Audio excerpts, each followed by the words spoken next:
ഇന്ത്യയിലെ മലനിരകൾക്കിടയിൽ സ്ഥിതി ചെയ്യുന്ന ശാന്തമായ ഒരു ഗ്രാമത്തിൽ ദേവ് എന്നറിയപ്പെടുന്ന ഒരു ബഹുമാന്യനായ സെൻഗുരു ജീവിച്ചിരുന്നു. അദ്ദേഹത്തിൻ്റെ സാന്നിധ്യം ജ്ഞാനവും ശാന്തതയും പ്രകടമാക്കി. വ്യക്തിഗത വളർച്ചയുടെയും സ്വയം കണ്ടെത്തലിൻ്റെയും രഹസ്യങ്ങൾ അനാവരണം ചെയ്യാൻ ആഗ്രഹിക്കുന്ന എല്ലാ പ്രായത്തിലുമുള്ള അന്വേഷകരെ ആകർഷിച്ചു. ഒരു സായാഹ്നത്തിൽ സിദ്ധാർത്ഥ് എന്ന ചെറുപ്പക്കാരൻ കൗതുകകരമായ കണ്ണുകളോടെ മാസ്റ്റർ ദേവിനെ സമീപിച്ചു.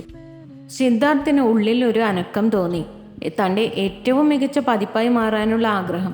പക്ഷേ ഈ യാത്രയിൽ ശ്രദ്ധിക്കേണ്ട അടയാളങ്ങളെക്കുറിച്ച് അവന് ഉറപ്പില്ലായിരുന്നു. മാസ്റ്റർ ദേവ് സിദ്ധാർത്ഥ് തുടങ്ങി. അവൻ്റെ ശബ്ദത്തിൽ അനിശ്ചിതത്വം നിറഞ്ഞു. ഞാൻ വളർന്ന് എൻ്റെ ഏറ്റവും മികച്ച പതിപ്പാകാൻ ആഗ്രഹിക്കുന്നു. പക്ഷേ ഞാൻ ശരിയായ പാതയിലാണെന്ന് സൂചിപ്പിക്കുന്ന അടയാളങ്ങളെക്കുറിച്ച് എനിക്കൊരു ഉറപ്പുമില്ല. നിങ്ങൾക്ക് കുറച്ച് വെളിച്ചം അതിലേക്ക് നൽകാമോ? ഒരു ഊഷ്മളമായ പുഞ്ചിരിയോടെ മാസ്റ്റർ ദേവ് സിദ്ധാർത്ഥിനെ തൻ്റെ എളിയ വസതിയിലേക്ക് സ്വാഗതം ചെയ്തു. വ്യക്തിപരമായ വളർച്ചയുടെ അസുഖകരമായ അടയാളങ്ങൾക്കുള്ളിൽ കിടക്കുന്ന കാലാതീതമായ ജ്ഞാനം പകരാൻ തയ്യാറായി. പ്രിയപ്പെട്ട സിദ്ധാർത്ഥ്, മാസ്റ്റർ ദേവ് തുടങ്ങി. അവൻ്റെ ശബ്ദം സൗമ്യവും എന്നാൽ ദൃഢവുമാണ്. നിങ്ങളുടെ ഏറ്റവും മികച്ച വ്യക്തിയാകാനുള്ള യാത്ര എപ്പോഴും സുഗമമായിരിക്കില്ല. നിങ്ങളുടെ ഏറ്റവും മികച്ച പതിവായി നിങ്ങൾ അതിവേഗം പരിണമിക്കുന്നു എന്ന് സൂചിപ്പിക്കുന്ന 9 അസുഖകരമായ അടയാളങ്ങൾ ഞാൻ നിങ്ങൾക്ക് വെളിപ്പെടുത്താം.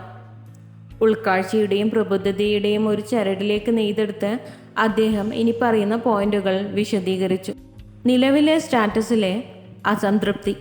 നിങ്ങളുടെ നിലവിലെ സാഹചര്യങ്ങളിൽ അതൃപ്തി തോന്നുന്നത് പലപ്പോഴും വളർച്ചയുടെ അടയാളമാണെന്ന് മാസ്റ്റർ ദേവ് വിശദീകരിച്ചു. നിങ്ങൾ ഇനി മീഡിയോക്രിറ്റിയിൽ സ്ഥിരതാമസമാക്കുകയും ജീവിതത്തിൽ നിന്ന് കൂടുതൽ ആഗ്രഹിക്കുകയും ചെയ്യുമ്പോൾ, അദ്ദേഹം പറഞ്ഞു, നിങ്ങൾ നിങ്ങളുടെ ഏറ്റവും മികച്ച വ്യക്തിയായി തീരാനുള്ള പാതയിലാണ്. സ്വയം അവബോധം വർദ്ധിച്ചു.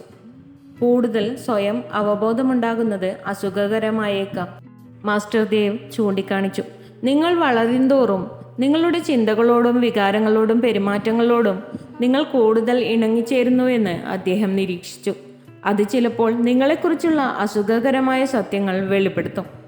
വെല്ലുവിളികളും പ്രതിബന്ധങ്ങളും നേരിടുന്നത് വ്യക്തിപരമായ വളർച്ചയുടെ അനിവാര്യമായ ഭാഗമാണെന്ന് മാസ്റ്റർ ദേവ് ഊന്നി പറഞ്ഞു. നിങ്ങൾ ബുദ്ധിമുട്ടുകൾ നേരിടുമ്പോൾ, അദ്ദേഹം പറഞ്ഞു, നിങ്ങൾ പരീക്ഷിക്കപ്പെടുകയും ശക്തവും കൂടുതൽ പ്രതിരോധശേഷിയുള്ളവരുമായി വളരാനുള്ള അവസരം നൽകുകയും ചെയ്യുന്നു എന്നതിൻ്റെ സൂചനയാണ്. വിശ്വാസങ്ങളെയും മൂല്യങ്ങളെയും ചോദ്യം ചെയ്യുന്നു. നിങ്ങൾ പരിണമിക്കുമ്പോൾ ദീർഘകാലമായി നിലനിൽക്കുന്ന വിശ്വാസങ്ങളെയും മൂല്യങ്ങളെയും ചോദ്യം ചെയ്യുന്നതായി നിങ്ങൾ കണ്ടെത്തിയേക്കാം, മാസ്റ്റർ ദേവ് നിരീക്ഷിച്ചു.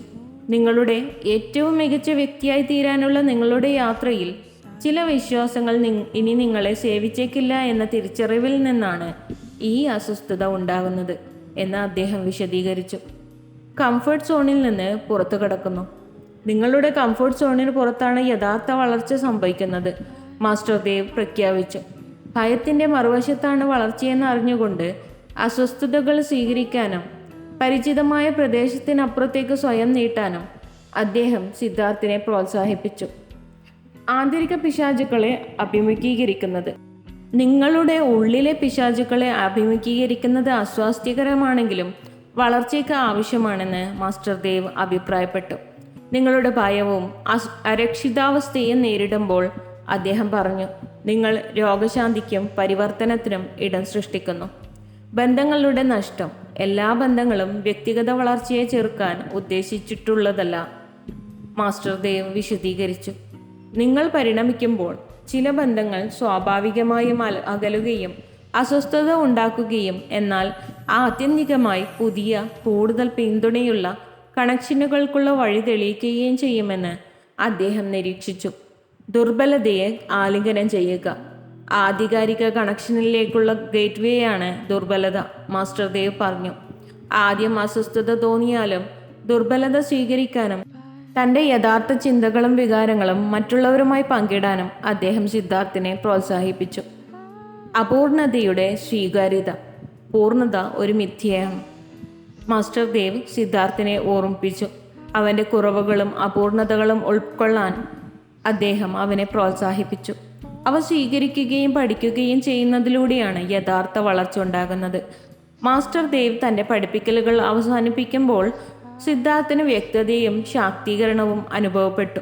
പുതുക്കിയ നിശ്ചയദാർഢ്യത്തോടെ വ്യക്തിപരമായ വളർച്ചയുടെ അസുഖകരമായ അടയാളങ്ങൾ സ്വീകരിക്കുമെന്നും തൻ്റെ ഏറ്റവും മികച്ച പതിപ്പായി മാറുന്നതിനുള്ള യാത്ര തുടരുമെന്നും അദ്ദേഹം പ്രതിജ്ഞയെടുത്തു. അതിനാൽ മാസ്റ്റർ ദേവിൻ്റെ മാർഗനിർദ്ദേശപ്രകാരം സിദ്ധാർത്ഥ് സ്വയം കണ്ടെത്തലിൻ്റെയും പരിവർത്തനത്തിൻ്റെയും ഒരു യാത്ര ആരംഭിച്ചു. അസ്വസ്ഥത പരാജയത്തിൻ്റെ ലക്ഷണമല്ല, മറിച്ച് തന്നിലെ ഏറ്റവും മികച്ച വ്യക്തിയിലേക്കുള്ള അതിവേഗ പരിണാമത്തിൻ്റെ തെളിവാണെന്ന് സിദ്ധാർത്ഥ് മനസ്സിലാക്കി. If you love to watch this video, you can like, share and subscribe.